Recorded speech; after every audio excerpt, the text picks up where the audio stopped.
Bonjour à toutes et à tous, bienvenue au journal. La visite du président du Faso en France continue d'être marquée par une série d'entretiens avec des personnalités internationales et françaises. Manuel Valls, Premier ministre, et Irina Bokova, directrice générale de l'UNESCO, hier soir. Les élèves des écoles techniques de Ouagadougou ont manifesté ce matin dans les rues de la capitale pour exiger de meilleures conditions d'apprentissage. Notre invité est le ministre de l'Éducation nationale et de l'alphabétisation. Bonjour, monsieur le ministre.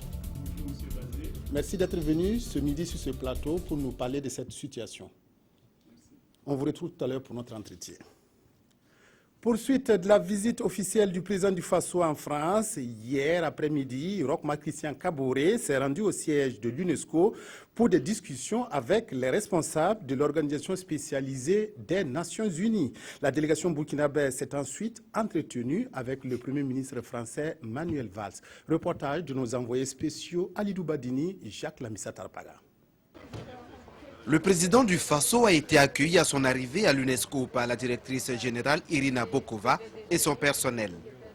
La visite au siège de l'Organisation des Nations Unies pour l'éducation, la science et la culture n'aura duré que quelques instants, mais suffisant pour Roch-Marc Christian Kaboré de s'enquérir de l'état de l'organisation. Irina Bokova s'est réjouie de cette visite d'un des membres du patrimoine mondial de l'humanité avec les ruines de l'Europénie. Après les échanges, la délégation s'est ensuite rendue à Matignon. Là, c'est le Premier ministre français Manuel Valls qui reçoit le président du Faso. Les deux personnalités ont discuté une fois de plus de la coopération entre nos deux pays. Investi le 29 décembre dernier comme président du Faso, Roch-Marc Christian Kaboré a ainsi passé 100 jours au palais de Kosiam. Plus de 3 mois pour relever les défis sur le plan politique et économique. Sur le plan politique, il s'agit de la justice, des réformes politiques et de la réconciliation nationale. Commentaire Nyarkiteda. L'une des préoccupations majeures inscrites au rang des priorités est sans conteste le processus de réconciliation nationale. À son investiture, Roch-Marc Christian Kaboré s'engageait à réconcilier les Burkinabés avec eux-mêmes. 100 jours après, l'on peut sans risque de se tromper affirmer que le processus est en marche avec l'installation du Haut Conseil pour la réconciliation nationale.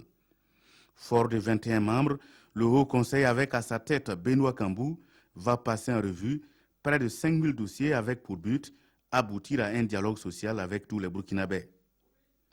La sécurisation et la défense du territoire national restent et demeurent l'autre gros défi à relever selon le président Kaboré. Les menaces terroristes doivent désormais être prises en compte dans les habitudes, avertit-il. C'est pourquoi les coins sensibles du pays font l'objet d'une vigilance accrue. Nonobstant ce dispositif, le Burkina Faso va être attaqué par les terroristes le 15 janvier dernier en plein cœur de la capitale Ouagadougou et à Inabao dans le Sahel. Frappé dans son amour-propre, le Burkina Faso met sur pied l'Agence nationale de renseignement dirigée par le colonel François Ouédraogo. La justice, gangrène de la cohésion sociale et de la démocratie burkinabé, bénéficie d'une attention particulière du pouvoir Kaboré. C'est pourquoi il dit bâtir avec le peuple un Burkina Faso de démocratie, de progrès économique et social, de liberté et de justice, tout en veillant au rétablissement de l'autorité de l'État. La machine semble se poser doucement sur les rails avec le signal donné à Fada dans l'affaire dite des Kogleweogo où la justice est restée ferme. Cette même justice peut se satisfaire de l'aboutissement de la plateforme revendicative des syndicats des magistrats. Le Front social piétine toujours et les syndicats grognent, mais le moins que l'on puisse dire, il y a une avancée avec déjà la volonté de la mise en œuvre de la loi 081 et la disposition du gouvernement à ouvrir un dialogue avec ses partenaires sociaux. Au plan des réformes, tous les sillons sont tracés, la 5e République est en vue. Une commission constitutionnelle est annoncée, car pour Roch-Marc Christian Kaboré, la 4e République a vécu et doit faire place à une 5e pour consolider les acquis démocratiques. Les 3 mois de présidence de Roch-Marc Christian Kaboré sont scrutés par les citoyens burkinabés. 3 points de vue ressortent des propos recueillis dans la rue. Pour certains, il y a déjà des avancées notables. Pour d'autres, rien n'a changé. Enfin, beaucoup estiment qu'il est très tôt pour faire un bilan. Mounira Kéré a recueilli quelques avis. 100 jours. Bon, par rapport à ce qu'ils ont dit pendant les campagnes, on constate que c'est pas, pour fait, ils ne réalisent pas ce qu'ils ont dit, quoi. Donc, selon moi, je peux dire, c'est-à-dire ils sont en déphasage de ce qu'ils ont dit lors de leur campagne. Concernant nous, les étudiants, on peut dire que nous ont délaissés. Ils ne parlent même pas de nous. Si on va bien voir, même lui-même, il n'est pas encore bien installé. 100 jours, on n'a rien vu de concret. Mais on ne peut pas l'accuser parce que c'est trop peu pour devoir dire quelque chose. Voilà. Vu ce qu'ils sont en train de faire, on sent qu'ils sont en train d'essayer de nous prouver, de réaliser ce qu'ils ont promis. On espère que ça ira comme ça, que tout ira bien. 100 jours dans un mandat de 5 ans, ce n'est pas beaucoup. Mais je me dis que pour tout un développement, d'abord, c'est la base qui compte. Déjà, la base n'est pas du tout bon. Ça va, mais ça ne va pas. Nous, on voulait qu'on diminue le prix de la nourriture, par exemple le riz, le mil, c'est qu'on mange d'habitude, quoi. Là, ça allait être bien. C'est trop tôt. C'est trop tôt. Je crois que, vu le temps qui a été mis pour former le gouvernement, donc je crois que ça aussi, ça a impacté un peu sur leurs activités au premier trimestre. Donc, ils ont un peu commencé tard. Donc il est très tôt vraiment d'évaluer quelqu'un qui n'a pas posé aussi, il n'y a pas trop d'actes qui ont été posés. Donc on ne peut pas, nous sommes toujours à l'étape des promesses. Voilà, des promesses, des déclarations d'intention. Mais concrètement, je ne vois rien. Quand on dit de changer, c'est changer. Si c'est continuer de bien, on le supporte. Mais si c'est continuer de mal, tout le monde va voir que c'est mal. Sinon pour le moment, c'est propre, parce qu'on ne peut pas changer tout de suite, et puis c'est bien tout de suite. Et puis ça prend du temps avant que ça aille bien. Les élèves des écoles d'enseignement technique ont déserté les classes ce matin à Ouagadougou. Ils ont manifesté dans les rues de la capitale pour exiger la satisfaction de leur plateforme dont le point saillant tourne autour de meilleures conditions d'apprentissage. Reportage Mokhtar Ouedraogo, Nathalie Savadou. Ce mouvement d'humeur, selon le coordonnateur de l'association des élèves du secondaire de Ouagadougou, concerne les élèves des établissements techniques de Ouagadougou, de Bobo-Dioulasso, de Koudougou, mais aussi de Gawa. Ils sont sortis pour réclamer la satisfaction des points de leur plateforme revendicative. Ou plutôt les questions essentielles concernent la matière d'œuvre. La matière d'œuvre dans les établissements d'enseignement technique. Il y a également la question des laboratoires dans les différents établissements. Il y a aussi la question des bibliothèques qui ne sont pas bien équipées ou que les documents sont dépassés. Et selon les élèves, différentes démarches sont demeurées sans résultat. Le jeudi 25 pour discuter avec lui, mais ça n'a été que du dilatoire. On nous a fait tourner. Je rappelle que la rencontre a eu lieu de 13h30 à 20h30. Il tourne. À la fin pour dire que non, l'État n'a pas les moyens pour réaliser ça. Les élèves menacent de prendre en otage les moyens roulants du gouvernement si rien n'est fait pour améliorer leurs conditions d'apprentissage. Monsieur le ministre de l'Éducation nationale et de l'alphabétisation, votre commentaire par rapport à ce reportage de Nathalie Savadou. Merci à la RTB de nous donner l'occasion de nous exprimer sur la sortie des élèves des établissements techniques ce matin. Sur le principe, je commencerai par dire, comme je leur ai dit lorsque je les ai reçus le 29, une délégation donc de l'AESO, leurs revendications sont justes. Moi, je suis prof d'enseignement technique. La matière d'œuvre, c'est cette matière dont on a besoin pour former le technicien aux conditions donc du marché du travail. Ceci dit, lorsque je les ai rencontrés, comme il l'a rappelé dans le reportage, leurs revendications portent principalement effectivement sur la matière d'œuvre, l'acquisition de la matière d'œuvre en question, sur la question des laboratoires, les bibliothèques, la rénovation des ateliers, l'ouverture des suites des filières, l'organisation de sessions de remplacement. Sur l'ensemble de ces points, j'ai eu des échanges avec eux et le 29, lorsque je les ai reçus, le 29 le matin, nous avions déjà pris certaines mesures par rapport à la question des matières d'œuvre. Monsieur Sankara, qui s'est exprimé, et ces mesures a sont été concrètement le 29, monsieur Sankara a été témoin que nous avions libellé des chèques à la destination des différents établissements où il n'y avait encore eu aucune livraison de matières d'œuvre, pour permettre donc l'acquisition diligente de cette matière d'œuvre-là. Alors, pourquoi on est dans cette situation? Vous savez que la dépense publique obéit quand même à un certain nombre de procédures.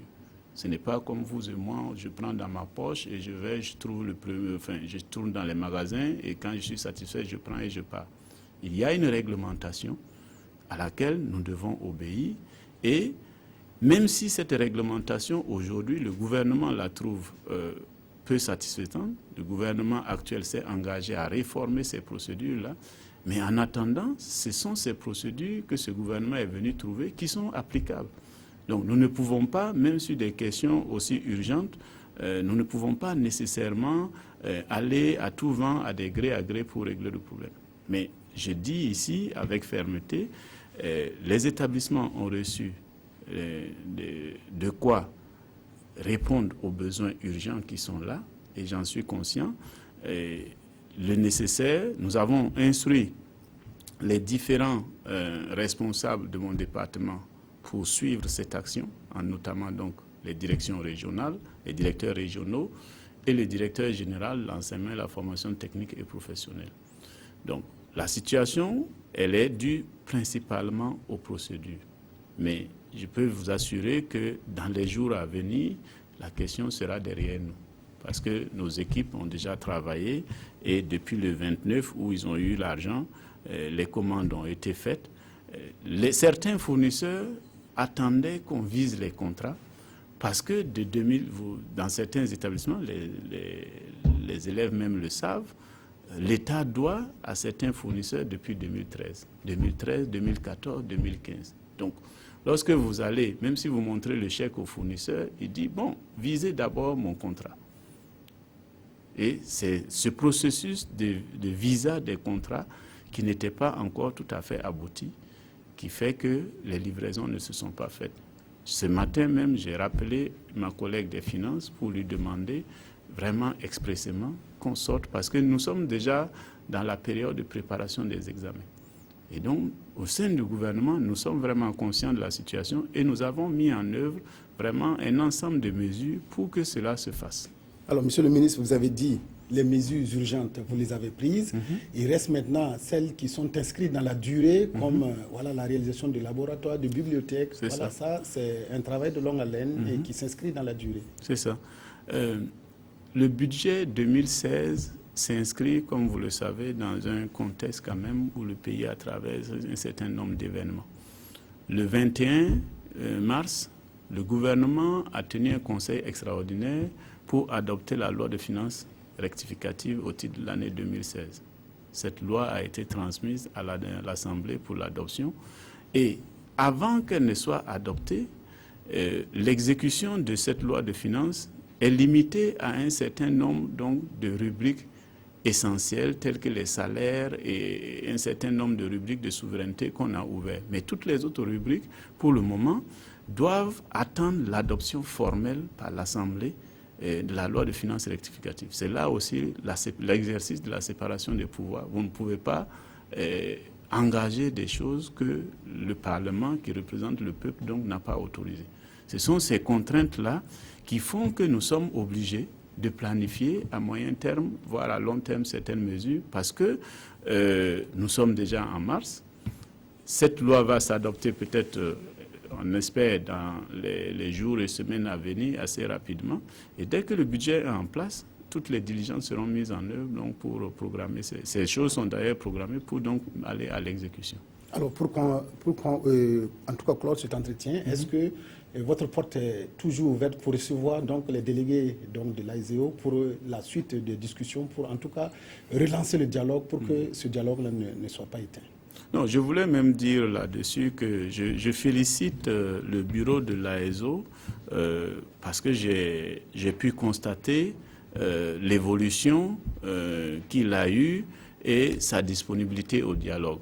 Il vous souviendra que le 23, quand ils ont manifesté et sont arrivés au ministère, je suis personnellement descendu pour les rencontrer et la rencontre n'a pas pu se faire parce qu'ils n'ont pas souhaité me rencontrer.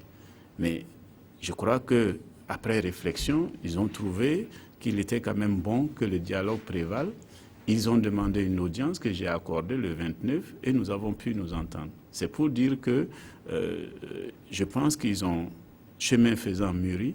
Ils ont aussi analysé les enjeux des manifestations à répétition. Et je leur ai dit ce jour d'ailleurs les conséquences que cela peut avoir. Parce que, par exemple, pour ceux qui sont en classe d'examen, les choix des sujets sont faits depuis longtemps. Et de toute façon, dans le cadre d'une formation, on ne peut pas adapter les sujets à des manifestations. Donc, c'est pour dire au final que ma porte est ouverte. S'ils le souhaitent, dès la fin de cette émission, moi je suis disponible pour les recevoir et dans les jours à venir. Mais du reste, j'ai dit, pour la question spécifique de la matière d'œuvre, c'est une question de jour. D'ici lundi ou mardi, au plus tard, ça sera réglé. Ils verront que dès que les contrats seront visés, les entreprises concernées vont commencer à livrer la matière d'œuvre. Merci beaucoup, Monsieur le ministre de l'Éducation nationale et de l'alphabétisation, Jean-Martin Coulibaly, qui était venu nous parler donc de cette grève des élèves de Ouagadougou par rapport donc à l'enseignement technique où ils exigent de satisfaire les conditions d'apprentissage. Merci beaucoup, Merci à vous, le ministre, d'être passé sur ce plateau. La suite du journal, la signature de convention entre la Suisse et le Burkina. À travers celle-ci, la Confédération helvétique met à la disposition du Burkina une enveloppe financière de 2,480 milliards de francs CFA, une somme qui servira à financer 2 projets de développement. L'objectif est de contribuer au renforcement de la démocratie au Burkina. Mokhtar Ouedraogo et Solange Guigma, reportage. Cette signature de convention entre la Confédération helvétique et le Burkina Faso met à la disposition du gouvernement burkinabé la somme de 2,480 milliards de francs CFA pour le financement de 2 projets. Il s'agit du programme d'appui au secteur de la culture PASEC à hauteur de 1,24 milliard de francs CFA. L'objectif est de consolider la démocratie au Burkina. Nous pensons que les acteurs culturels sont des acteurs importants de la démocratie. Ils permettent de générer des connaissances, de générer des débats. Ils interpellent également les autorités sur la vie du pays. Donc c'est vraiment un secteur qui est extrêmement riche au Burkina Faso, extrêmement vivant, mais bien entendu, il y a des problèmes économiques. Et un des défis de ce programme, c'est d'essayer de structurer l'offre culturelle de manière à ce que le secteur privé de la culture puisse affronter l'avenir de façon durable. Démarré en 2015, le PASEC poursuit une meilleure organisation de l'offre des biens et services culturels et un renforcement des capacités des opérateurs de la culture. C'est une contribution importante à 4 opérateurs culturels et également une contribution pour le Fonds de développement culturel et touristique qui a été adopté l'année dernière. Et donc, cela va être utilisé conformément à ce qui est prévu dans les différents accords. Le second projet est relatif au programme Crédit Global du Bureau de la coopération suisse au Burkina, phase 9, qui sera financé à hauteur de 1,24 milliard de francs CFA. La mise en œuvre de ce projet permettra d'apporter une contribution financière à des actions spécifiques et ponctuelles qui ne figurent pas dans les secteurs d'intervention de la coopération suisse. Le commerce du bétail au centre d'un atelier organisé par le projet d'appui à la résilience des systèmes agro-pastoraux en Afrique de l'Ouest par SAO. Cette rencontre se tient à Gawa, dans le sud-ouest. Son objectif, mener la réflexion autour des enjeux de la production, de la mise en marché et de la mobilité transfrontalière du bétail. Justin Karambiri, Isiakanana, à Gawa. La région du sud-ouest est réputée comme l'une des grandes régions d'élevage du Burkina Faso. Cependant, de nombreuses contraintes entravent son développement. D'où la nécessité pour les acteurs de mieux s'organiser pour mettre en place des organisations plus professionnelles. C'est l'une des régions qui, d'abord, ne dispose pas d'infrastructures marchandes et aménagées. Les quais d'embarquement n'existent pas ou existent très peu. Donc, vous voyez, si on prend les 4 provinces de la région, dans aucune des provinces, il y a un marché de bétail aménagé. Donc, l'objectif du PARSAO, c'est de pouvoir accompagner donc la région à mettre en place un marché structuré. Le projet d'appui à la résilience des systèmes agro-pastoraux en Afrique de l'Ouest, PARSAO, veut par cet atelier répondre à cette nécessité avec pour objectif global de contribuer à l'amélioration des conditions de vie des agro-pasteurs et au développement économique durable de l'élevage. Dans un premier temps, il s'agit de voir comment les animaux sont produits. La deuxième étape consistera à dire comment les animaux produits sélectionnés vont quitter donc de leur lieu de production jusqu'au marché terminal. Et en troisième lieu, on a sélectionné un certain nombre d'enjeux qui sont liés justement au commerce du bétail, qui vont se poser à nous dans les 20-30 années à venir et débattre avec les différents acteurs qui sont dans la salle, donc qui sont invités de ces enjeux-là. Mise en œuvre depuis juillet 2015, le PARSAO envisage de renforcer la résilience de 5000 ménages en facilitant la mobilité de leur bétail entre pays sahéliens et côtiers, en leur fournissant des services de base pour la production et la mise en marché à travers un territoire transfrontalier sous-régional. Les journaux de ce mercredi commentent le voyage du président du Faso en France avec les avis de mécontents face à l'accueil qui a été réservé au président Roch-Marc Christian Kaboré. Des quotidiens s'intéressent aussi à la décision de rendre gratuits les soins de santé chez les enfants de moins de 5 ans et les femmes. Touboum, Evelyne Dabiré. Séjour du président du Faso en France, Roch-Marc Christian Kaboré a été reçu à l'Élysée, titre sur Roya. Il s'est entretenu avec son homologue français François Hollande et plus de 30 minutes d'entretien ont permis aux deux d'aborder des sujets divers, poursuit ce journal. Des sujets de discussion précisés dans Aujourd'hui au Faso qui écrit « Économie et sécurité ont dicté cet agenda ». Pour ce quotidien qui rapporte les propos du président du Faso, la sécurité est désormais au cœur de toute perspective de développement car démocratie s'accommode mal avec terrorisme. Et par rapport à la visite du président du Faso en France, certains quotidiens comme Le Pays rapportent le mécontentement du Moser qui, dans une déclaration, se dit remonter que le président du Faso ait été accueilli à sa descente d'avion par l'ambassadeur de France au Burkina, un acte qu'il considère comme un manque de courtoisie. Un comité d'accueil qui a surpris et indigné de nombreux internautes burkinabés qui n'ont pas compris que François Hollande ou au moins un de ses ministres ne se soit pas déplacé à l'aéroport pour souhaiter la bienvenue au président burkinabé, explique le journal Le Quotidien. DNF interroge alors, la France et le Burkina pourront-ils un jour traiter d'égal à égal? Autre sujet analysé par les parutions de ce jour, la gratuité des soins chez l'enfant de moins de 5 ans et chez la mère. Notre temps salue cette décision gouvernementale, énumère les pathologies concernées par la gratuité, mais interroge, dans un état où les caisses sont vides, a-t-on prévu suffisamment de stocks de médicaments pour la prise en charge des différentes pathologies?